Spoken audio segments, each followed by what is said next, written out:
ठीक है। ये पूरा मतलब दलित समाज के लोगों का गांव है, ठीक है। तो किससे पूछूं मैं? आपसे पूछूं? बताइए यहाँ की समस्याएं बताइए, और इसके सिवा। तो समस्या युवा है ना, क्या करते हैं आप? जी मैं पढ़ाई करता हूँ। नाम क्या है आपका? कृष्णा कुमार माझी। पढ़ाई क्या कर रहे हैं?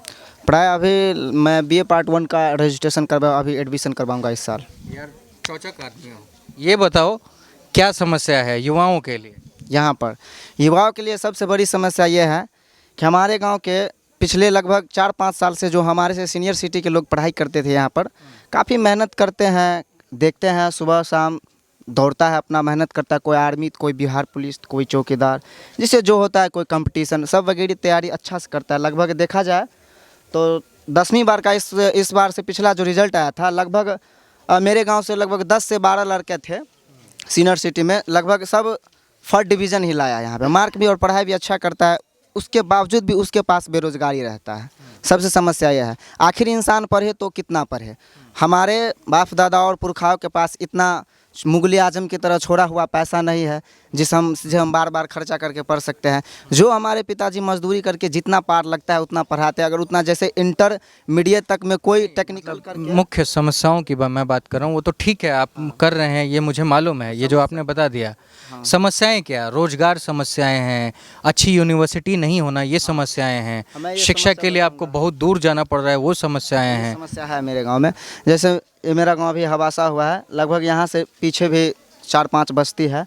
तो हमारे यहाँ पे गांव में एक ही मात्र प्राथमिक स्कूल है, लगभग अब मिडिल स्कूल है। तो यहाँ से हम लोग 5 किलोमीटर 6 किलोमीटर आंगनंदपुर जाते हैं उस शिक्षा के लिए, जहाँ +2 स्कूल बनाया गया है। अगर हमारे एरिया में भी होता तो उतना कष्ट नहीं। अपने विधायक जी से आप सवाल और नहीं पूछते हैं क्या?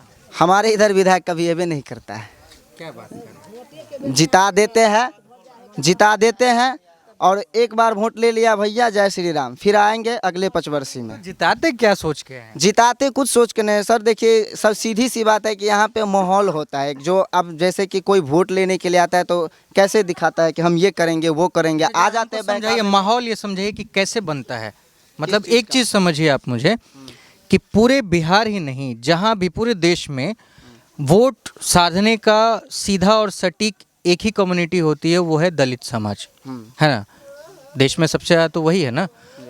तो उन्हीं को सबसे ज़्यादा साधा जाता है, उन्हीं के लिए बड़े बड़े दावे किए जाते हैं।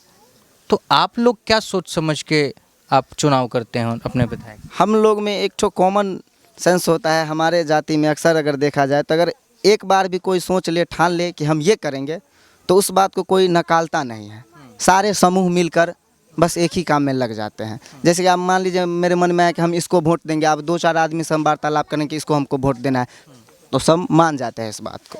बस यही हमारे SC कास्ट में थोड़ी सी दिक्कत आती है, क्योंकि यहाँ पे ज़्यादा तो शिक्षित होते नहीं, हम लोग ज़्यादा पढ़ते नहीं, अब के जनरेशन में पढ़ रहे हैं।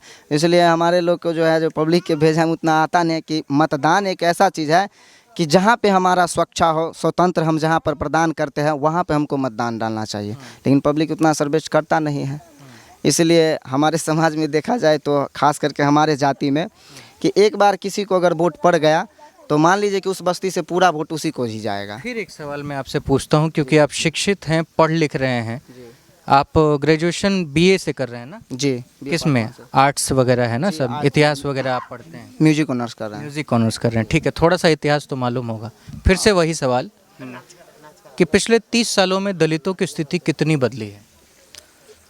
अगर देखा जाए तो थोड़ी सी तो चेंजिंग हमको लग रहा है। पिछले से काफ़ी हम तब्दील चेंज देख रहे हैं अपने दलित जाति के लिए। आज क्या है? और पहले का तो मुझे पता नहीं, क्योंकि मैं तो ठहरा इस ज़माने का। इस जमाने की अब उस ज़माने दिखता है। अभी मेरे ख्याल से देखा जाए तो हम लोग को कुछ और स्वतंत्रता जो मिलता, जो अन्य जातियों के लिए होता है, अगर वो पूर्ण स्वतंत्रता हमको मिल जाए तो काफ़ी बेहतर फील करेंगे हम। अपने जाति नहीं मिल पाता है ऐसा। अब इसका कारण क्या है? इसका कारण है वही पुराना रियासत आता है कि भाई नीचे का कास्ट का लोग जो है नीचे ही रहे, और जो बड़ा कास्ट का लोग है थोड़ा बड़ा ही रहे, तो बेहतर है। सोच ऐसी भ्रामक क्यों है?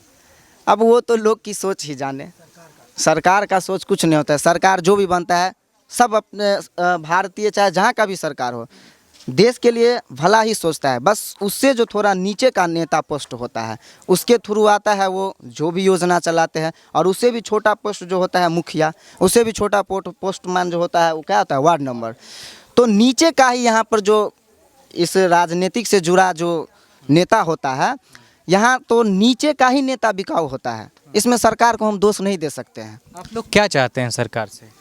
बस सरकार अगर इस बार मतलब अगर सरकार जो भी आती है तो क्या मुद्दे हैं, क्या चाहते हैं आप कि ये सरकार आए तो बदल जाए?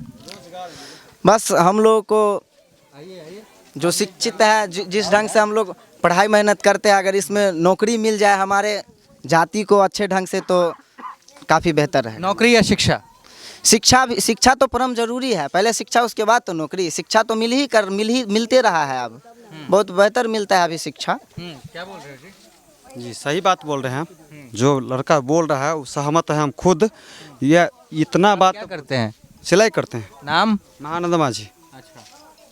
मेरा घर सामने में है। हम बोल रहे हैं जितना बात, कम से कम सरकार से हम कुछ नहीं मांगते हैं। रोजगार दो, शिक्षा दो, बस यही बात बोल रहे हैं हम। उस बार बार बोल रहे हैं। उस बीच में भी आए थे थाना उना, तो हम बोल के गए थे जो रोजगार अगर मिल जाए ना तो कोई भी आदमी कुछ नहीं कर सकता। अपना कमाएगा, खाएगा, अपना बच्चा जाएगा पढ़ने के लिए।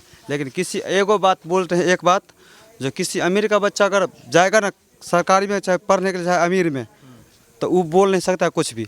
लेकिन यहाँ पर जो बच्चा अगर पढ़ेगा सरकारी में तो बोलेगा क्या, सरकारी में इसका बच्चा पढ़ रहा है, ये बात है। लेकिन प्राइवेट में अमीर आदमी का बच्चा जाता है पढ़ने के लिए, वही बोल रहे हैं सरकार से कभी भी।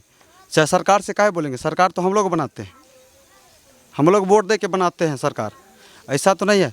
तो यही बात बोल रहे हैं, बार बार भूल जाती है। पक्का है ये बात, जो भूल जाती है। अभी बोल देंगे, आपके सामने में बोल रहे हैं, आप दिखाइएगा न्यूज बना के, लेकिन सरकार नहीं सोचती है। अच्छा, यहाँ पे कितने ऐसे लोग हैं जिनको प्रधानमंत्री आवास योजना के तहत घर मिल गया है, शौचालय मिल गया है, तमाम चीज़ें बताओ जी? अब वो तो हमको पता नहीं है, लेकिन मिला है। मिला है? मिलता एक सच बात बताओ, ये जो शौचालय में पैसा कटता है कितना काट लेता है सब, और घर बनाने में? अगर बना में ये अब हमको मालूम नहीं। योजना में हमको इतना पता है कि ये जो शौचालय वाला जो योजना है, इसमें पैसा नहीं मिलता है। 12,000 रुपया मिलता है, उसमें से 3,000 या 4,000 रुपया गायब हो जाता है। जी नहीं, ये गलत बात है। सही बात है। शौचालय का जो योजना है, इसमें सरकार पैसा नहीं देता। आप शौचालय बनवाइए, उसको बोला जाता है प्रोत्साहन राशि। सरकार अगर आप शौचालय बनाए अपने घर परिवार के लिए तो बढ़िया काम के, इससे खुश होकर सरकार आपको 12,000 का निःशुल्क पैसा देता है, जिसे प्रोत्साहन राशि आप बोल सकते हैं। और बाथरूम बनाने के लिए पैसा नहीं देता, ये गलत बात है। योजना वाले से किसी से पूछिए। आप राइट? जो आदमी अगर जाएगा बोलेगा, इधर कहिए, इधर ठीक है, बोल रहे हैं, इनसे पूछ रहे हैं। बाद में फरियाद लीजिएगा, आइए ना। जो आदमी अगर जाएगा, आपके अकाउंट में है पैसा, ठीक है, आप जाइएगा मेरे साथ, हम आपसे बोलेंगे 2,000 रुपया दो, चाहे 4,000 रुपया दो, तो आपको देना पड़ेगा। उस टाइम में देना पड़ता है, ये बात हकीकत है। ये बात ऐसा नहीं है जो नहीं बोलेंगे। आप शौचालय बनवाए हैं? बनवा के तोड़ भी दिए हैं। काहे जी? बनबे नहीं किया तो कहला हम तोड़ेंगे नहीं उसको, पूरा हमको होगा तब तो। अच्छा, ऐसा तो नहीं है जो उसको कपार पर लेकर चलेंगे। तो काहे नहीं पूरा हुआ आपका? पैसा मिला नहीं तो हम नहीं तोड़ दिए उसको, क्या करेंगे हम। अच्छा, आप बनवाने के लिए मतलब फाउंडेशन रेडी करा दिए, पैसा नहीं मिला? एकदम ओके, बन के भी टूट गया है। पूछिएगा तो सबूत के तौर पर चलिए मेरे साथ, हम दिखा देते हैं आपको। ऐसा तो नहीं है जो आप सब झूठ बोलेंगे। अभिषेक, विजुअल्स तो आपने ले ही लिया होगा और समस्याएं यहाँ पे दिख ही रही हैं। बहुत सारी ऐसी समस्याएं हैं जो सामने आती नहीं हैं, इस वजह से कि कैमरे का डर होता है। और गांव में तमाम जो लोग होते हैं वो अलग अलग पार्टियों के साथ एसोसिएटेड होते हैं, बिल्कुल होते हैं। तो ऐसी स्थिति में आदमी समस्याओं को कितना तरीके से बताएगा, ये भी एक समस्या हो जाती है। लेकिन तमाम समस्याओं के बाद फिर वही बात कि कितने बदले दलितों के हालात, इस पर बातचीत होनी है। लगातार मैं बिहार के तमाम ज़िलों में जाके जो रिपोर्ट्स कर रहा हूँ वो आप देख ही रहे हैं, दलितों की स्थिति भी देख रहे हैं। चुनाव में साधने के लिए सबसे ईजी और सबसे सस्ता जो वोट होता है वो दलित ही होते हैं। वो चाहे प्रधानमंत्री नरेंद्र मोदी के भाषणों में दिखे, या फिर नीतीश कुमार के भाषणों में दिखे, या फिर लालू तेजस्वी के भाषणों में दिखे, दिखता यही है। आज जितने भी दलित नेता हुए हैं उनसे अगर पूछा जाए कि उन्होंने दलितों के लिए क्या किया, तो उनके पास भी किसी तरह का कोई जवाब नहीं है। अब आपको मूल्यांकन करना है, चुनाव आपका है और नेता भी आप ही को चुनना है, तो डिसाइड कर लीजिए आपको क्या करना है। फिलहाल इस वीडियो में इतना ही। मेरा नाम अनिल शारदा है, आप दी जर्नलिस्ट अड्डा देख रहे थे। बहुत बहुत शुक्रिया।